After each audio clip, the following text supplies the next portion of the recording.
بنی اسرائیل تاریخ کی ایک ایسی قوم ہے جن کی طرف اللہ تعالیٰ نے سب سے زیادہ پیغمبروں کو مبعوث کیا، جو ہر دور میں اس قوم کی رہنمائی کرتے رہے۔ اللہ نے بنی اسرائیل کو ایک لمبے وقت تک دنیا کی باقی اقوام پر سبقت دی اور دنیاوی ترقی عطا فرمائی۔ بنی اسرائیل کو بے شمار نعمتوں سے نوازا گیا تھا اور مقدس سرزمین بھی عطا کی۔ اس کے باوجود یہ قوم اللہ کی نافرمان ثابت ہوئی۔ یہودیوں نے اللہ کی طرف سے بھیجے گئے بے شمار نبیوں کو قتل کیا اور ہر دور میں شرک میں مبتلا ہو گئے۔ جب اللہ تعالیٰ ان کو عذاب میں مبتلا کرتا تو یہ لوگ اپنے پیغمبروں پر ایمان لا کر ان کی پیروی کرنے لگ جاتے۔ جیسے ہی ان سے اس عذاب کو دور کر دیا جاتا تو یہ اپنے وعدے سے پھر جاتے اور حق کا انکار کرنے لگتے۔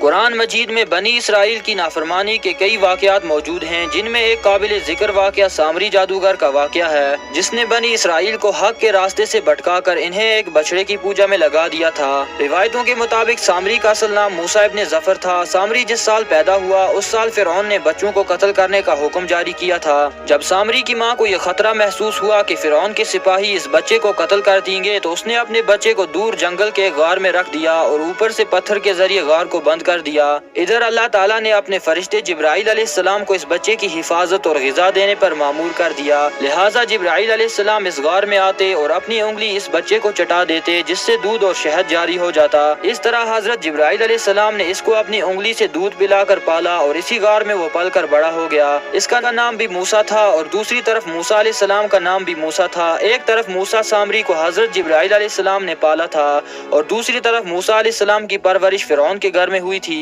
مگر فرعون کے گھر میں پرورش پانے والا موسیٰ علیہ السلام اللہ کے رسول ہوئے اور جبرائیل علیہ السلام کا پالا ہوا موسیٰ سامری کافر بن گیا۔ دراصل جب اللہ رب العزت نے بنی اسرائیل کو فرعون کی غلامی سے نجات دی اور فرعون کو اس کے لشکر سمیت دریائے نیل میں غرق کر دیا تو یہ قوم حضرت موسیٰ علیہ السلام کے ساتھ وادی سینا میں ہجرت کر گئی۔ وہاں اللہ تعالیٰ نے موسیٰ علیہ السلام سے وعدہ فرمایا کہ انہیں مقدس کتاب توریت عطا کی جائے گی جو بنی اسرائیل اور بعد کے آنے والے لوگوں کے لیے ہدایت ہوگی۔ تو حضرت موسیٰ علیہ السلام کو حکم ملا کہ وہ 30 راتوں کے لیے کوہ طور پر قیام کریں، اس کے بعد انہیں توریت دی جائے گی۔ لہٰذا حضرت موسیٰ علیہ السلام نے اپنے بھائی ہارون علیہ السلام کو اپنا خلیفہ مقرر کیا اور بنی اسرائیل کو اپنے بھائی کے حوالے کیا اور ان کو یہ حکم سونپا کہ جب تک وہ کوہ طور سے نہ لوٹائیں تب تک آپ قوم کے مسائل کو دیکھیں گے اور انتظام سنبھالیں گے۔ موسیٰ علیہ السلام کوہ طور پر چلے گئے جہاں آپ 1 ماہ کے روزے اور عبادت میں مشغول ہو گئے۔ ادھر شیطان مردود کو بنی اسرائیل کو بہکانے کا ایک زبردست موقع مل گیا، لہٰذا سامری نے بنی اسرائیل کو بھٹکانے کا ارادہ کیا۔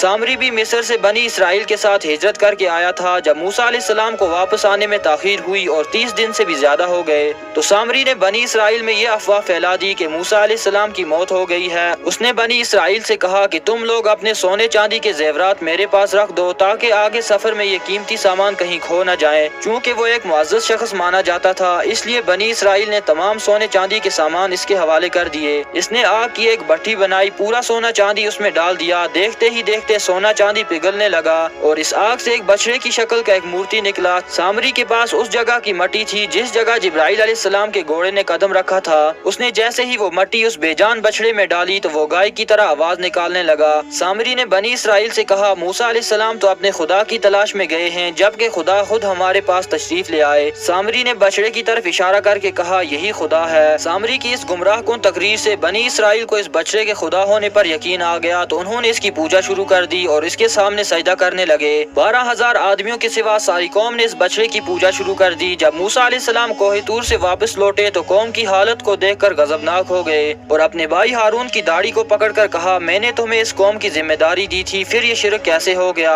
لوگ اس بچڑے کی پوجا کیوں کر رہے ہیں؟ حضرت ہارون علیہ السلام نے کہا اے میرے بھائی مجھ پر ملامت نہ کرو، اس قوم نے میری ایک نہ سنی جبکہ میں نے انہیں سمجھانے کی لاکھ کوشش کی، لیکن انہوں نے مجھے جان سے مارنے کی دھمکی دی کیونکہ میں ان لوگوں میں شامل نہیں ہوں۔ موسیٰ علیہ السلام کا جلال جب کچھ کم ہوا تو آپ نے اللہ سے اپنے بھائی کی بخشش کی دعا کی۔ بنی اسرائیل نے جب موسیٰ علیہ السلام کو دیکھا تو وہ بہت شرمندہ ہوئے اور اپنے اس شرکی عمل پر ملامت کرنے لگے۔ موسیٰ علیہ السلام نے سامری سے پوچھا کہ تو نے اس قوم کو باطل معبود کے پیچھے کیوں لگا دیا؟ تو سامری نے کہا میرے نفس نے مجھے اس کام کے لیے مجبور کیا تھا اور یہ میرا دھوکہ تھا۔ موسیٰ علیہ السلام نے اس بچے کو جلا کر راکھ کر دیا اور اس کے ٹکڑے ٹکڑے کر کے سمندر میں بہا دیے اور اللہ کے حکم سے موسیٰ علیہ السلام نے سامری کو بنی اسرائیل سے نکال دیا اور کسی کو بھی یہ حق نہیں دیا کہ اس کے ساتھ رابطہ رکھے۔ بعض مفسرین نے لکھا ہے کہ سامری کا جرم ثابت ہونے کے بعد موسیٰ علیہ السلام نے بد دعا کی اور اللہ نے اسے ایک ایسی بیماری میں مبتلا کر دیا کہ جب تک وہ زندہ رہا اس کے قریب کوئی نہ جاتا اور اس طرح وہ ذلت کی موت مر گیا۔